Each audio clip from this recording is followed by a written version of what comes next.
Pronto, pessoal, vamos começar. Na verdade, foi uma pequena alteração que a gente teve. O módulo 2, no tópico de lavagem de dinheiro da CPA 10. Serve também para a CPA 20, serve. Óbvio que na CPA 20 a gente aprofunda um pouquinho mais. E aí, trazendo um pouquinho, né, das mudanças que a gente percebeu aqui no tópico. Então, ponto importante, né, vai ser citado durante a prova, durante aqui o tema, essa instrução normativa da CVM, a 617, e a circular do Banco Central, tá?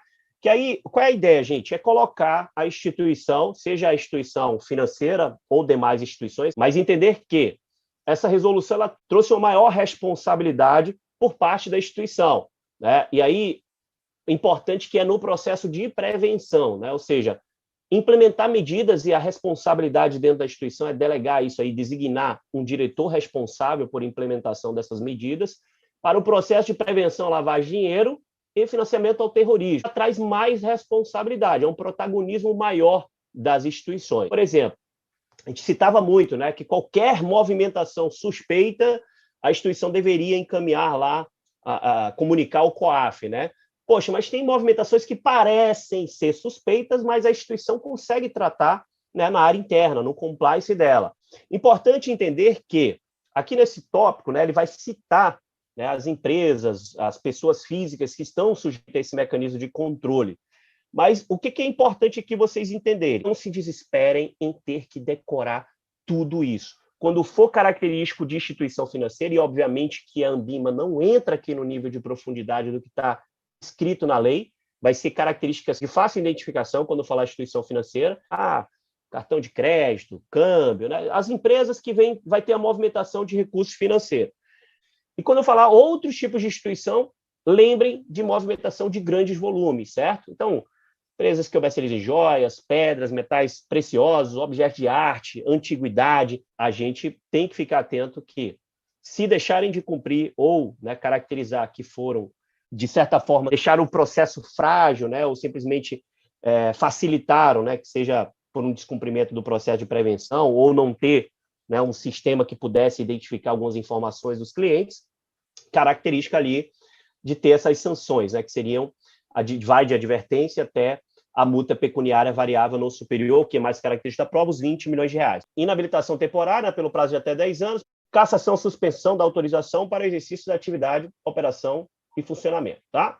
E aí é importante citar, né, o Conselho de Controle de Atividades Financeiras, certo? Hoje, com essa medida provisória aqui, né, transformou o COAF, né, em unidade de inteligência financeira vinculado ao Banco Central, tá bom? E aí, lembrando, gente, que é o COAF que fica atento, né, também a essas penalidades administrativas aqui. Grande novidade, e aí atenção especial, poderia ser característico do tema e aparecer na prova agora com as mudanças, seria esse tópico 2.2.2 da CPA 10. É um modelo de abordagem baseada em risco. A abordagem baseada em risco da instituição, ela determina o quê? Que elas vão precisar entender que todas as instituições, sejam elas financeiras ou não, precisar entender claramente todos os riscos da lavagem de dinheiro que afetam os seus negócios, adaptar todo o seu sistema para tratar a natureza de cada risco que tenha. E aí essas medidas têm que ser acentuadas onde os riscos forem maiores, ou seja, internamente a gente vai ter que ter um nivelamento, né, das atividades exercidas pela instituição, onde vai ser característico talvez ali um maior potencial risco, e aí, consequentemente, uma maior rigidez no processo de prevenção. Com a análise individual de cada transação, de cada nível de negócio, fique mais claro para a instituição onde ela precisa gastar mais energia. E aí, por isso, né, que ela vai ser mais protagonista. Às vezes, traz um pouquinho mais de liberdade para ela se relacionar com alguns clientes, parceiros, enfim. Mas, ao mesmo tempo, a rigidez, né, desse processo de prevenção ela vai ser um pouco maior. E aí, cabe cada instituição definir que tipo de risco ela vai correr ou não. Dentro desse processo do modelo de abordagem baseado em risco, a gente tem aqui a avaliação interna do risco. E aí a citação clara das instituições financeiras com o objetivo de identificar e mensurar o risco, considerando ali o nível de negócio, considerando o potencial risco dentro da própria instituição. Todas as normas que a gente tinha, por exemplo, elas eram padronizadas, e agora fica a critério da instituição assumir o risco de acordo com essa avaliação interna que ela vai ter dentro da própria instituição. Operações, transações, produtos e serviços, abrangendo todos os canais de distribuição e a utilização de novas tecnologias, das atividades exercidas também pelos funcionários, parceiros e prestadores de serviços terceirizados, né? Instituições que optarem por realizar essa avaliação interna de risco devem formalizar essa opção em reunião de conselho administrativo. E lembrando que, né, tem que designar um diretor para cuidar dessa implementação. E a responsabilidade recai pela implantação e implementação pela diretoria da instituição. Seguindo em frente aqui, política direcionada às características e riscos relevantes da instituição. O risco identificado deve ser avaliado junto quanto à sua probabilidade de ocorrência e os impactos financeiro, jurídico, da reputação socioambiental para a instituição. Falando aqui de controle de efetividade das políticas e procedimento, nada mais é do que a gente citar o que é a necessidade, né, do cumprimento da alta administração com a melhoria contínua das políticas de prevenção relacionadas à lavagem de dinheiro. Ou seja, como é que implementa os procedimentos? Através de coleta, verificação, validação e atualização de informações cadastrais, sempre atualizando o cadastro do cliente de maneira recorrente, registrar todas as operações também de serviços financeiros, monitorar constantemente. E a gente já puxa o tema do que é muito comum a gente entender, que é o processo conheça seu cliente.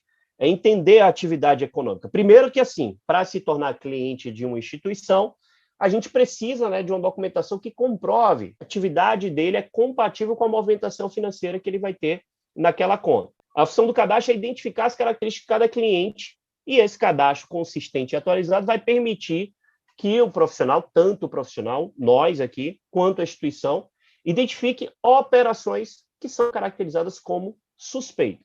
Um ponto importante, né, a gente sempre cita, os cadastros, registros, devem ser conservados durante o período mínimo de 5 anos, a partir de ou encerramento de conta ou conclusão da transação, né? Um tema também que foi citado é a indisponibilidade de bens, direitos e valores em decorrência de resoluções do Conselho de Segurança das Nações Unidas, que aí existe uma base legal internacional, né, que a gente traz um pouquinho aqui a caracterização, que na verdade é para combater principalmente aqui o terrorismo. Quando citar o Conselho, certo, de Segurança das Nações Unidas, CSNU, a gente tem que ter esse entendimento da cooperação global para evitar ali, né, a prática, né, de lavagem de dinheiro e financiamento ao terrorismo.